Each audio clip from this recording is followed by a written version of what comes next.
Hello বন্ধুরা, আমি তোমাদের কাজল ম্যাম জ্ঞানজ্যোতি কোচিং সেন্টারের পক্ষ থেকে তোমাদের সকলকে জানাই স্বাগত। তো বন্ধুরা, আজকে আমি তোমাদের সামনে যে টপিকটি নিয়ে চলে এসেছি সেটি হচ্ছে craft of the Harappan civilisation, মানে হরপ্পা সভ্যতার যে হস্তশিল্পের যে উপাদানগুলি সেই সম্পর্কে কিন্তু আজকে আমি তোমাদের সঙ্গে আলোচনা করব।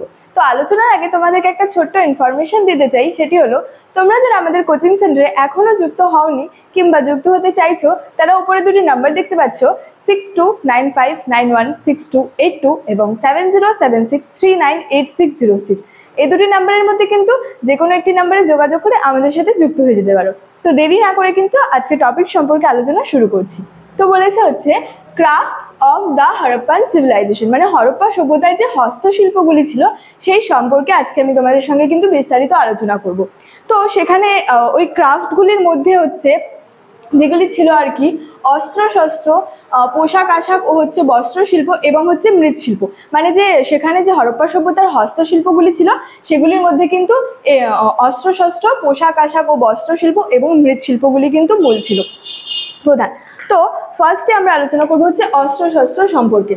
তো বলেছে যে সিন্ধু অধিবাসীদের বা যে হরপ্পার যে অধিবাসীরা ছিল তারা হচ্ছে বিভিন্ন ধরনের গৃহস্থালির যে যন্ত্রপাতি এবং অন্যান্য যন্ত্রপাতি ব্যবহার করত, যে সেই থেকে অনুমান করা যায় যে শহরের যে জনসংখ্যার কিন্তু একটি বড় হচ্ছে অংশ শিল্পে নিযুক্ত শ্রমিক ও যে কারিগরি শ্রেণীর কিন্তু লোক ছিল।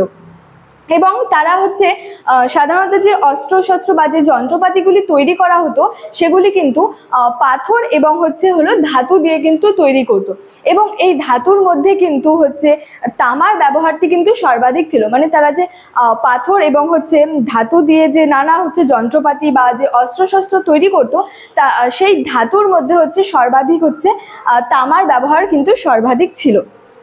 তবে সেখানে কিন্তু লোহার ব্যবহারের কিন্তু কোনো সন্ধান, তেমন কোনো সন্ধান কিন্তু পাওয়া যায়নি। সেখানে হচ্ছে হরপ্পার সিন্ধু উপত্যকার যে মানুষজনরা ছিল তারা হচ্ছে তামা ও হচ্ছে যে ব্রোঞ্জ দিয়ে কিন্তু যে অস্ত্রশস্ত্রগুলি তৈরি করা হতো, এবং সেখানে গলানো তামা ও ব্রোঞ্জ দিয়ে বিভিন্ন ধরনের হচ্ছে ছোট ছোট যে মূর্তিগুলি তৈরি করতো।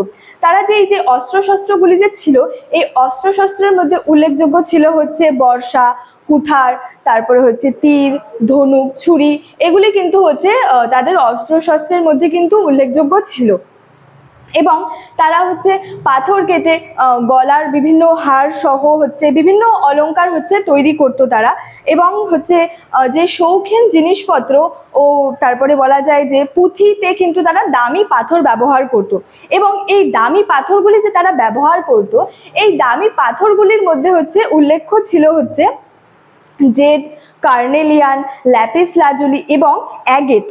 এগুলি কিন্তু যে তারা হচ্ছে দামি পাথর যে ব্যবহার করতো সেই দামি পাথরের মধ্যে কিন্তু ছিল।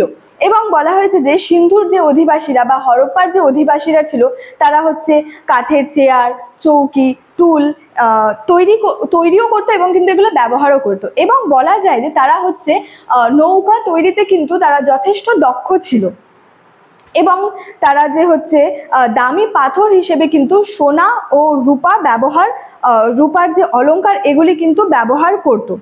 নেক্সট বলছে হচ্ছে হরপ্পা সভ্যতার যে পোশাক আশাক ও বস্ত্রশিল্প ছিল সেটা।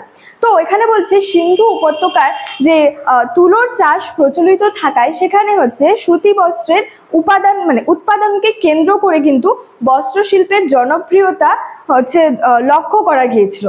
এবং সেখানে হচ্ছে যে মহেঞ্জোদারোর বিভিন্ন বাড়ি থেকে সুতি বস্ত্র উৎপাদনে ব্যবহৃত যন্ত্রপাতিগুলি আবিষ্কৃত হয়েছিল।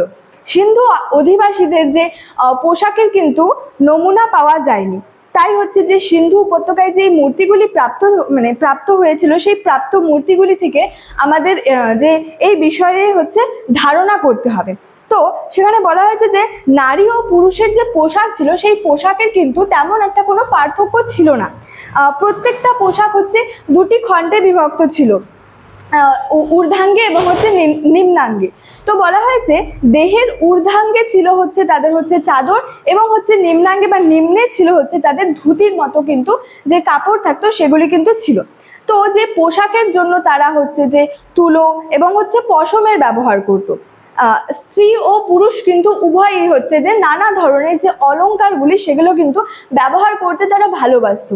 এবং সোনা বলা যায় যে সাধারণত সোনা এবং হচ্ছে যে রূপা দিয়ে কিন্তু এই অলংকারগুলি যে ছিল এগুলি কিন্তু তৈরি হতো।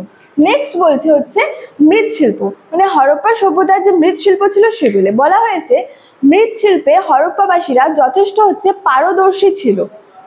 তারা মাটির কলসি, জালা, থালা, বাটি, খেলনা এগুলি হচ্ছে তৈরি করতো এবং যে এগুলি যে তৈরি করতো তারপর সেগুলিকে হচ্ছে আগুনে পুড়িয়ে যথেষ্ট হচ্ছে মজবুত করে নেওয়া হতো। পরে এতে হচ্ছে তারা রঙও ব্যবহার করতো। এই যে তারা মাটির কলসি, থালা, জালা, বাটি, খেলনা এগুলা যে তৈরি করতো, পরে এতে রং যে ব্যবহার করতো, সিন্ধু অধিবাসীরা সে হচ্ছে পোড়ামাটির পাত্রের গায়ে হচ্ছে সাধারণত তারা হচ্ছে কালো রং ব্যবহার করতো এবং চকচকে ও যে মসৃণ সুন্দর সুন্দর যে চীনামাটির পাত্র নির্মাণে মৃৎশিল্পীরা কিন্তু যথেষ্ট দক্ষ ছিল।